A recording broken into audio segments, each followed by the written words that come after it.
Welcome to Gray Overload, and this week's we have more stuff to talk about in the news for this Tony Tech Topics episode. And let's jump in with AMD first because we talked a lot about Nvidia and Intel in an earlier video that I released this week about that $5 billion deal. So go check that out if you want to know some of my thoughts on that. But let's jump into the AMD side of things first before we get to Nvidia and Intel and the rest. AMD has a new driver update, which is beta. This isn't one of their official release ones, but it's 25.9.2. Seems to be, it supports their new product, the 7700 that they came out with, RX 7700, and then it also has a new game, the Dying Light Beast. Then they had some issues where some corruption, some intermediate crashes, and then for different stuff, and then they also had failure to launch. Failure to launch may be observed while you're using the Oasis driver for Windows with mixed reality headsets. So that's the AMD little driver update here, which, again, one of the things, got to keep it going, hopefully they're continuing to improve, right? In the end, gamers deserve to have good drivers. Well, I guess everyone deserve to have good drivers. I've had to fix computers where they didn't have good drivers for people, and you're trying to find the right one, why something's crashing, drivers mismatch. That's never fun. Maybe one day AI and Windows can help you fix that. Maybe, right? That'd be awesome, right? You're having a crash here. We recognize that if you upgrade these drivers, it would not crash as much. One can only hope, right? But on that topic, right, in the driver said the new 7700, which you could be like, we're in the 9000 series, right? Well, the 7700 is a new GPU from AMD, RDNA 3, but it's got 16 gigs of VRAM. It's kind of an in-between of the 7800 XT and 7700 XT, which is interesting because that's how video cards is calling it. And you look at it and you're like, okay, it's just a little bit slower than 7700 XT overall in some of the specs here I'm seeing, but about 16 to 19% slower if you're curious about that. They still want 700 watt power supply on it, but you also get that 16 gigs of RAM, which the 7800 XT has. So while you don't have it also has the speed of the RAM is that fast, is 19.5 gigabits per second over the 18 that is in the 12 gigabytes that are in the 7700 XT. So a little interesting card here, for me to see this card come out, right? They're putting that 16 gig frame buffer on it, right, of VRAM. You start to think, so why did you even consider having a 9600 XT 8 gig and 16 gig? That makes the whole split there even look worse. I get it if you want like a different version like the 9060 to be 8 gigs, but this just is mind-boggling to me of why they went this route. But did I see a price on this card? I don't think I saw a price yet for this. They just released it, but it's one of those things where I could see this for a lot of OEMs being an option. I could also see this if they have the prices down to a reasonable amount. Let's see if Newegg has this while I'm searching it up. But if they have it like a good entry price for this, and depending upon where performance sits, it could be something where users go through and be like, this is my entry GPU, right? This is the one I'm going to get into, get my computer up and running, and then in a year or a few months or a couple of years, whenever I got the money, I'm upgrading the GPU. Everything else is kind of set where I like it, and we go from there. But let's see, if you type in stuff into Newegg and it can't take you anywhere reasonable. This is only showing me XTs here, which I don't want an XT. I didn't find it on Newegg, but some of the other articles I was looking at did say around the $300 price. I looked real quick here, and if it's, I'd like to see something getting that $200 range. there. It just seems that's where they should be going, and so far that is not the case, right? We're keeping these prices, I think, a little bit higher than what they need to be, but that's where we're kind of at right now with this market. It's, there's an AI drive to things, and we'll see how long that AI drive goes to everything else out there. Now, on the AMD side of things, for more the developer side, which is AMD is improving their dominance, I should say.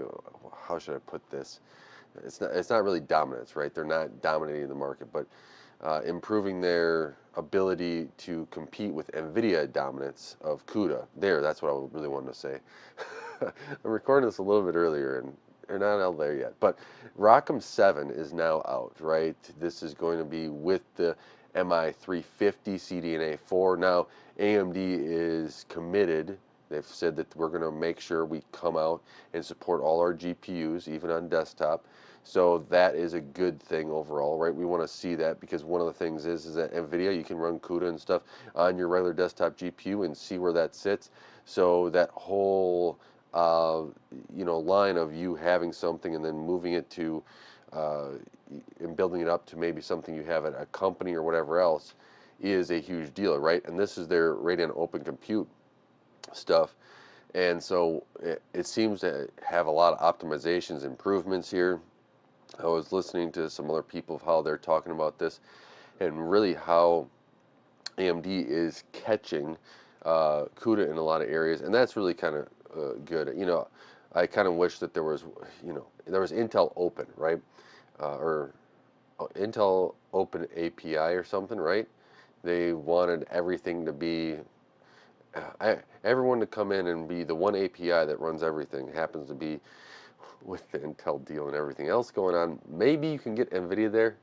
I don't think so, but I do think that having all these models that would be open source to one would actually really help developers out. It'd be nice, but I don't see it happening at this point. Rocm, maybe they're the most open one that maybe somebody starts coding their GPUs in, but where Intel's sitting right now, I think we got a little article later on Intel and their GPUs and stuff, just to where that goes, but I just don't.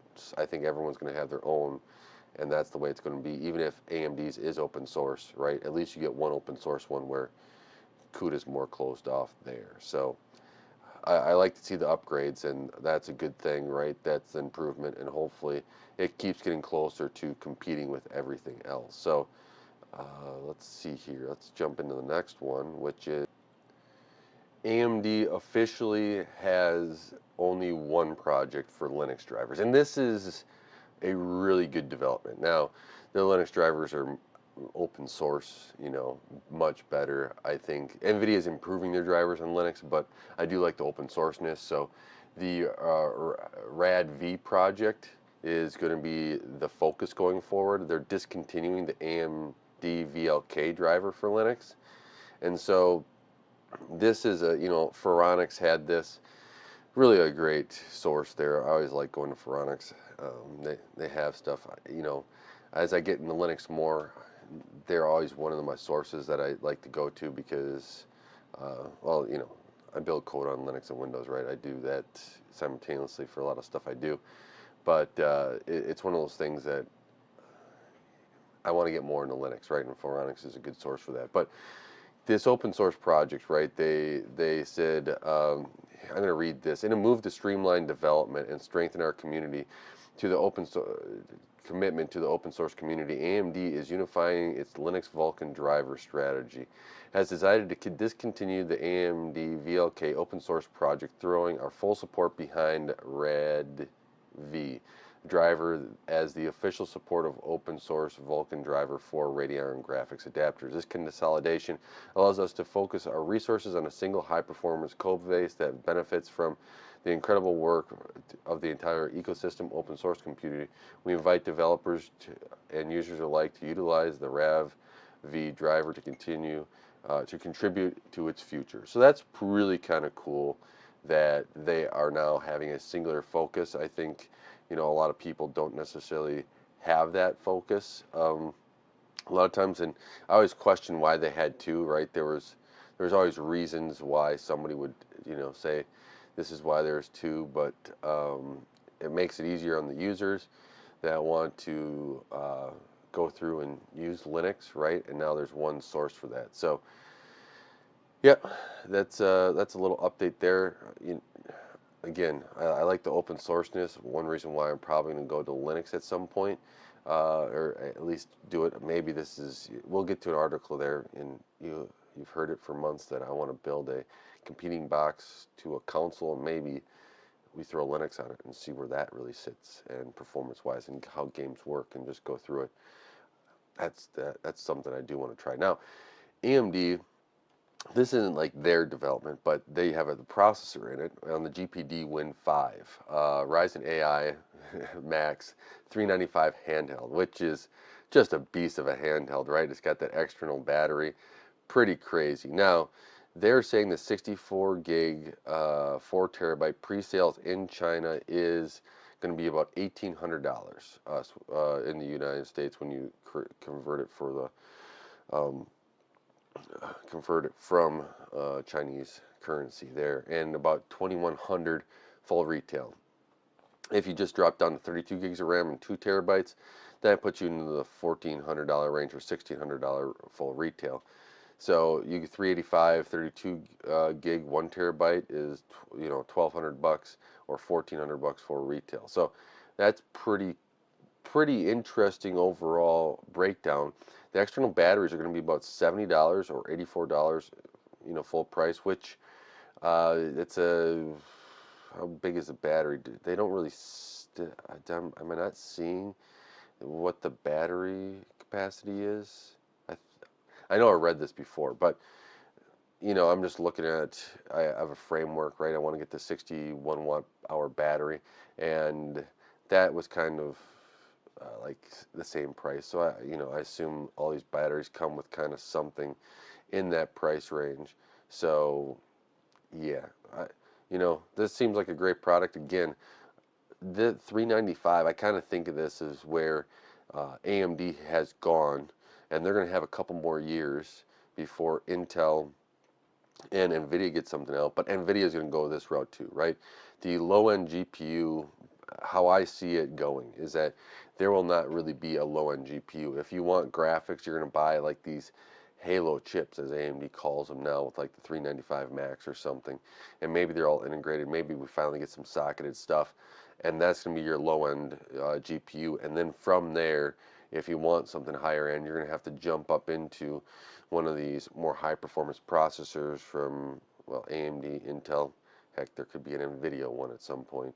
And then from there, you're going to put on your external graphics for whatever else. And I think that makes sense to a lot of levers. It keeps costs down at the lower end side. I like the fact that you don't have that additional GPU on there. It's all in one chip.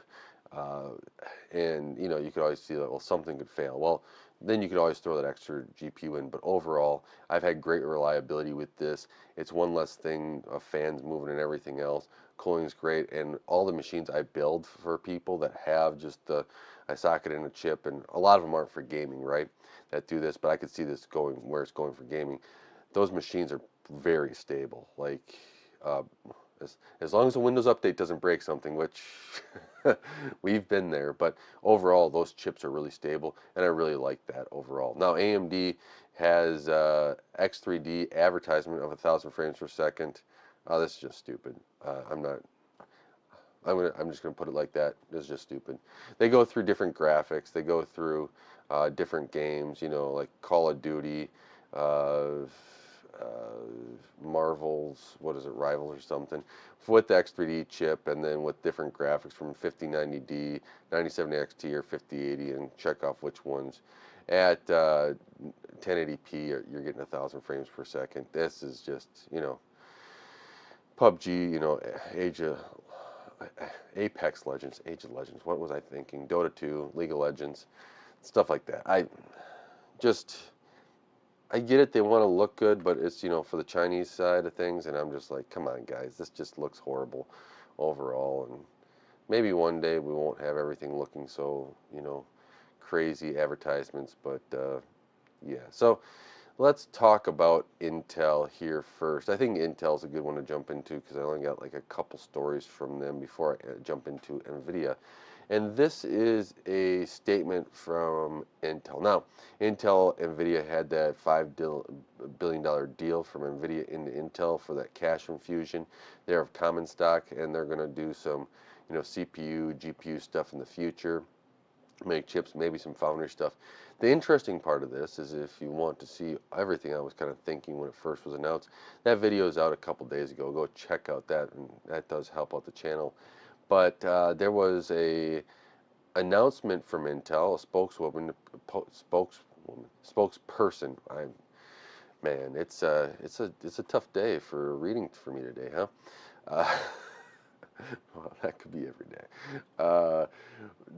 They're saying we're not discussing specific roadmaps at this time, but the collaboration is complementary to Intel's roadmap, and Intel will continue to have a GPU product offering. I I don't believe that. I mean, are you talking about that they're going to have an integrated graphics that's as fast as a snail for things? A couple uh, Intel graphics cores or whatever on a CPU just for the low end, and their normal CPUs that you're not going to sell in, gaming laptops or gaming desktops? Sure, I fully believe that's there, but you had that before Arc, right? So I I just don't see how this is a like I consider Arc going away after this deal. I mean, maybe they surprise me, but why would Nvidia want to do this deal and still have your products trying to compete and take them out? Uh, I I just don't see how Nvidia does it. Now, I do believe Nvidia is cocky enough and confident enough that they fully believe that Intel would never get there. I do believe that. If I was NVIDIA, I probably believe the same thing. But I think that at this time, like, what are you going to have the ability to create an ARC graphics to be able to compete? I just don't think that that's the case at this point. We've been waiting for a while for them to do something, and while they bring out a product at a good price point, that price point goes up pretty quick, and their drivers just haven't been there and the improvement they needed to really show off and be like, yes, we can compete here. So, while this is an interesting article, video cards had and stuff with the report and everything else, I just don't think that this is going to be like, oh yeah, this is going to be amazing, and so we'll see where this ends up. But I just don't see it going forward as the option for Intel. But who knows? Maybe Intel will surprise me.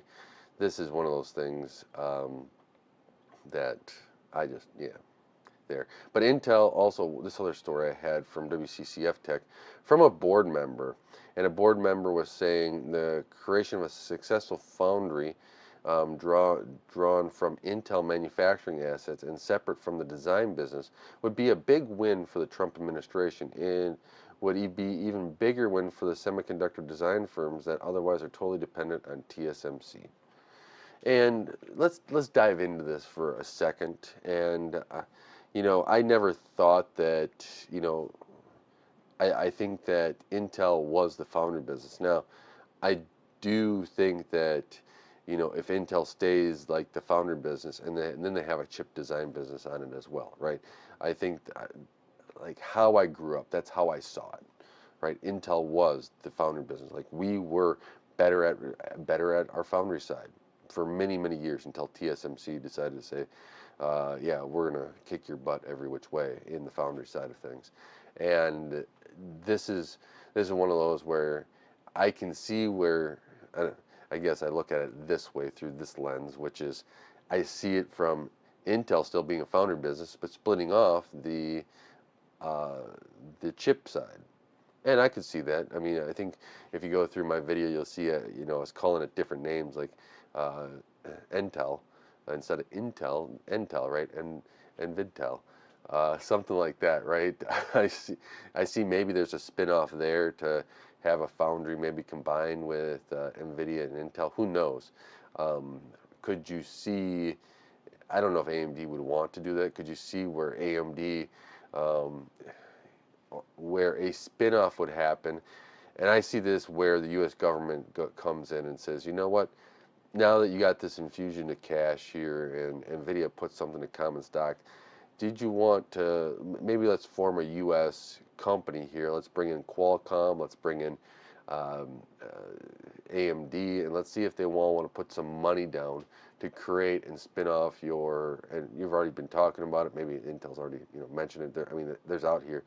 Do you all want to create a U.S. foundry? You all have some U.S. ownership. You all get, Intel will have to split this off, and now there's a U.S. foundry business out there. I mean, we already have global foundries and stuff. I do worry about what would that happen, because if TSMC still just makes a better product, I, you know, I does everyone just still use them, and then you just spun off everything to just destroy it, right? So there's that side of things. But let's jump over to Nvidia here, and remember, there's an Nvidia Samsung kind of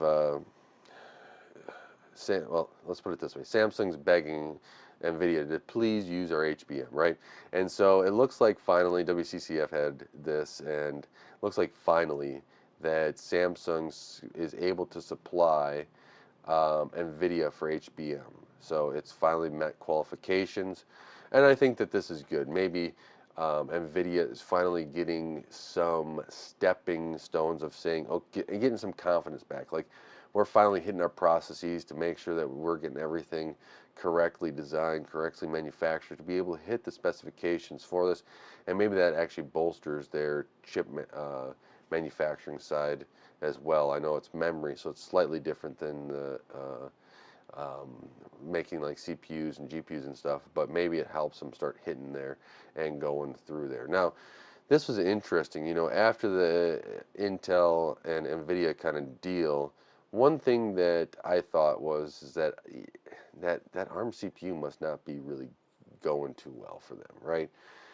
And maybe that's still the case, but NVIDIA's CEO, WCCF Tech, had this as well, and I'm just laughing here, is that they were saying, Jensen Huang, there won't be any changes to the ARM roadmap. So they still expect the ARM roadmap to continue, and TSMC will be the primary foundry.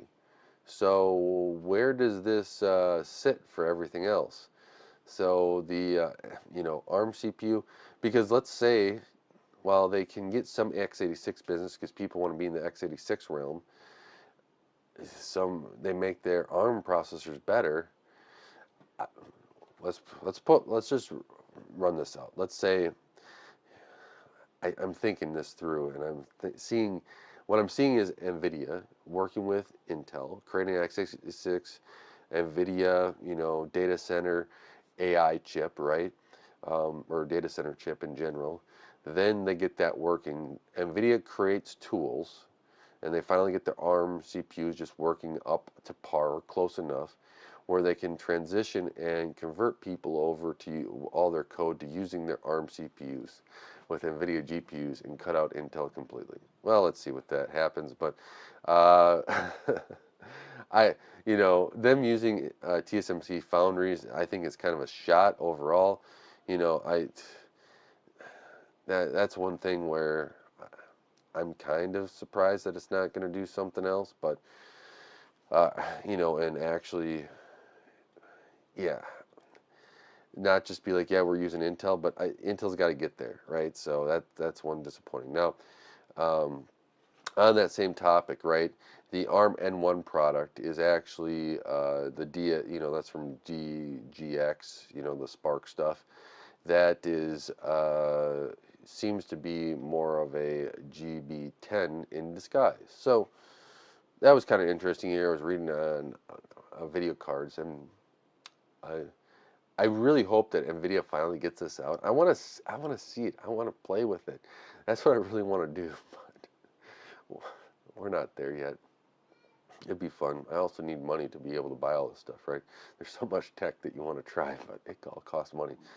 So the one interesting part, right, is that every single company has been riding the AI wave like you would not believe. And while companies put AI in all the titles, in fact, if you've been listening to me on naming, I complained about AMD calling the rise in AI, and I was very adamant that it was a dumb idea, and it goes to show that I was right, and that everyone else that said it, because there's a lot of people that said it, were right, that putting AI into the names was a dumb idea, and it was dumb, and it did not attach to sales as much as they thought it would. No, really, because when you talk to somebody out in the wild, they really don't care about that stuff. They want an item to work. And if it has AI or not, it's just a feature of it, not the reason to buy it or upgrade. But what do I know? They must have ran some, you know, little groups, study groups and stuff on things and realized they must have picked people in areas that only liked AI, right? So must have been all investors that invested money whenever they heard AI. But getting back to it, Nvidia had powering advancing AI stickers on a lot of products. And video cards has this and shows that, yeah, they're removing that part of the powering advancing AI. So uh, it no longer mentions AI. So, yep, that's that's where we're at. I'm just laughing because it's just why did I guess Nvidia had it kind of as like another line underneath where AMD put in the name, and this is just like I can see the second line of just being like, yeah, we're powering AI, we're powering our ray tracing, we're doing all this stuff, right? But putting it in the name was not smart at all. Whoever does AMD's marketing and deciding names, they really should not be doing these names and marketing. They need somebody else. Uh, I mean, probably the same people that do pricing when they went to the 9070 and 9070 XT, and all the YouTubers were doing a better pricing than what AMD was doing. Maybe you have some, here's where the price range needs to be, but they really don't know their markets well for namings and pricings on the GPU side at least. It's so weird. Like, you think they'd be able to get that correct after all these years, but I mean, just talk to. I guess the good thing is with AMD, they're willing to talk to somebody external to get that price, or some of these other companies. I mean, they still did the dumb thing of the AI name, but okay, moving on. I'm way into this, and I've gotten nowhere, right?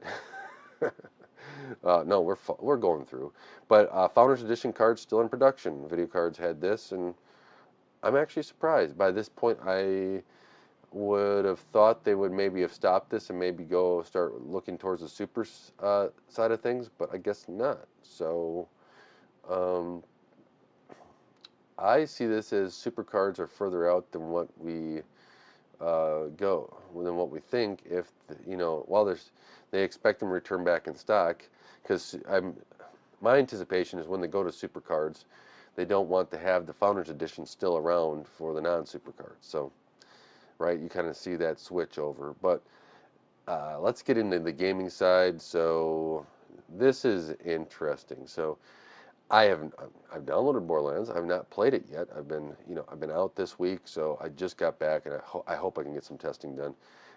Need to get some other stuff done here, but I will get some testing done for you guys. I have a 7900 XT in here, and we'll just go from there. Some people are buying my like 3050 and some other cards I have. I mean, they're lower end, but I'd like to have a more suite of cards, but I don't yet. So this is kind of going. So we're gonna go battle Borderlands 4, right? This is something where I have multiple thoughts on. So one of the thoughts is that for Borderlands, right, what it should be is it should go through and have optimizations, right?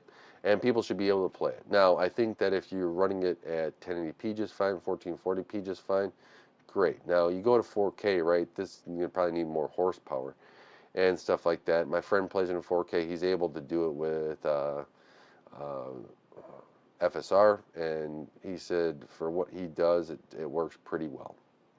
Now, Borderlands 4 has had a frame rate issue overall, and people have complained about that. Now there's like 68 recommended graphics settings according to video cards, but On that topic of everything else, the interesting part was Randy Pitchfork, right? The head honcho over there was talking about how, well, he put his foot in his mouth, which he does. He goes, this is a summary of it.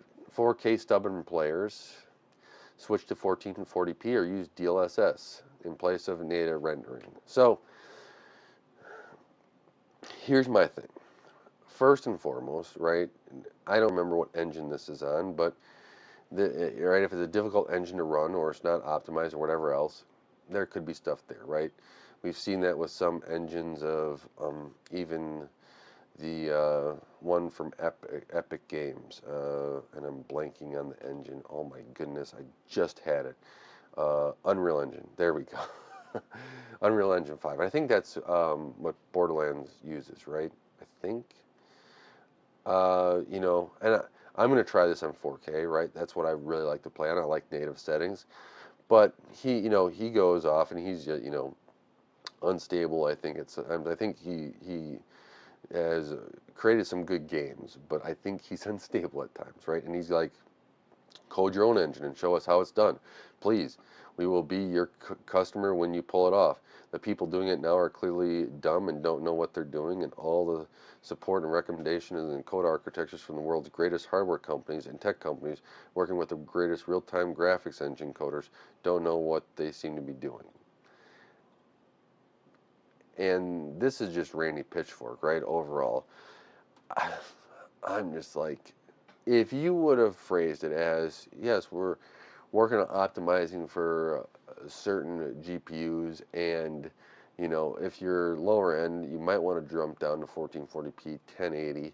But if you're looking for that native quality at 4K, we did kind of design this game to push the edge of where graphics cards are today. We want to make sure that this game looks great into the future as well. So there is more optimizations to come. But if you are on the current hardware set, this is going to be kind of pushing the limits unless you got like a 5090, a super high-end card for 4K. And we're trying to not only push forward some of the technology in the engine that we have, but we also want to push forward and see where the next gen graphics can really take us and push to see where we can push those graphics and hardware side forward. I think he would have had a much better response. I just think with him going through and kind of being, this stubbornness and calling the gamers there, you're not really telling the gamer, I love you, I want you to be around, I like you to buy my game. Now, Borderlands 4 is selling a lot of games.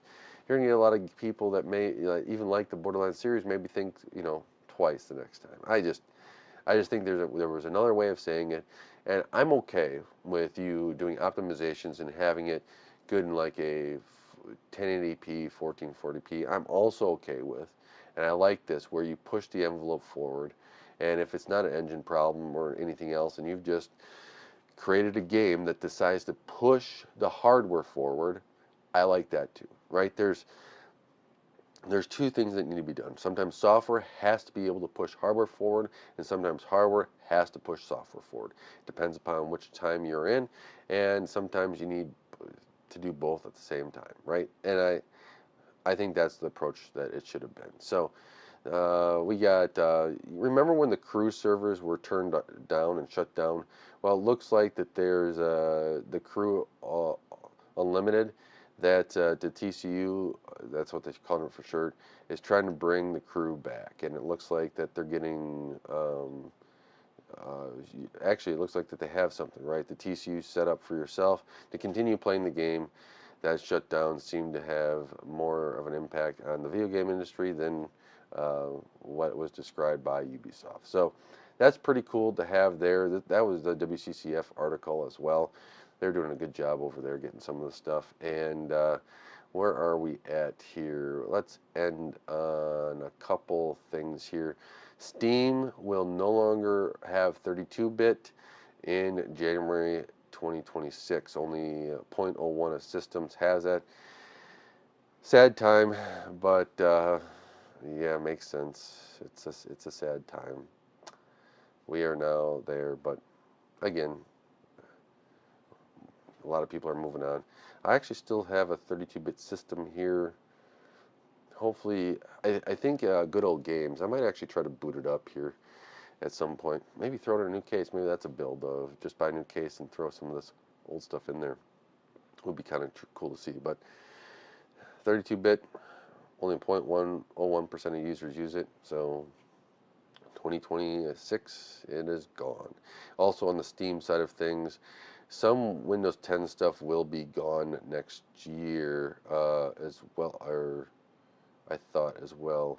Oh, no, I was reading this wrong. I thought that they were doing, only the 32-bit Windows 10 is gone, so in 2026.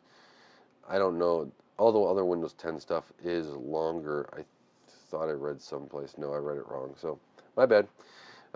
Same article, Neil Wind had that. I was just reading it wrong. Go figure.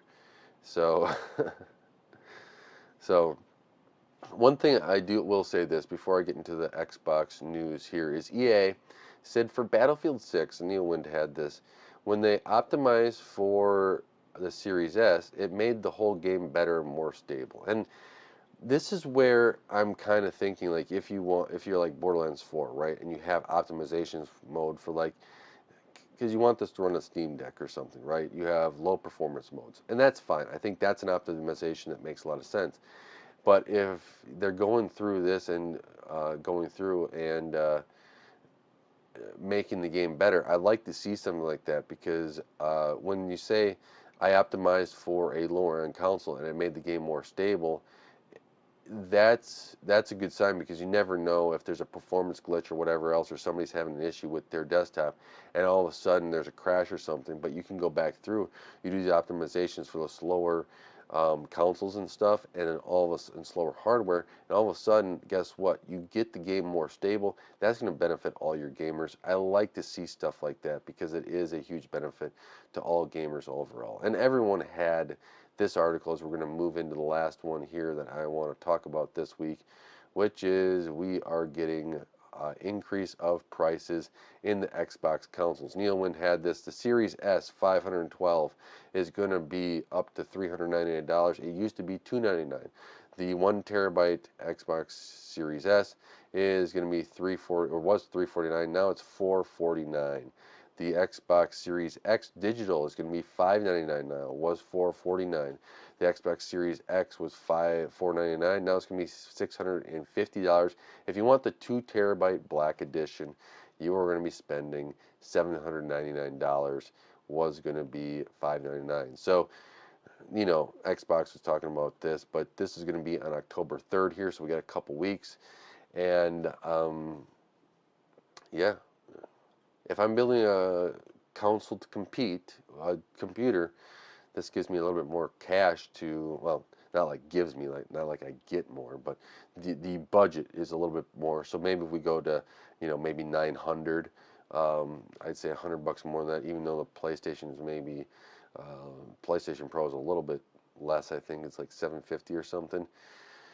We can hit that area and do a pretty good job of doing that. That would be a reasonable console, but equivalent, I think, in price, and we also have a computer out of it. So with that, I ran a little longer than what I wanted, but I want to thank you so much for watching Graver Low. Let me know any news that I did miss.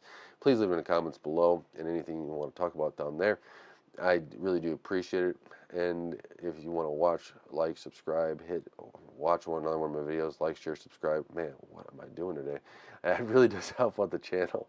And until next time, God bless.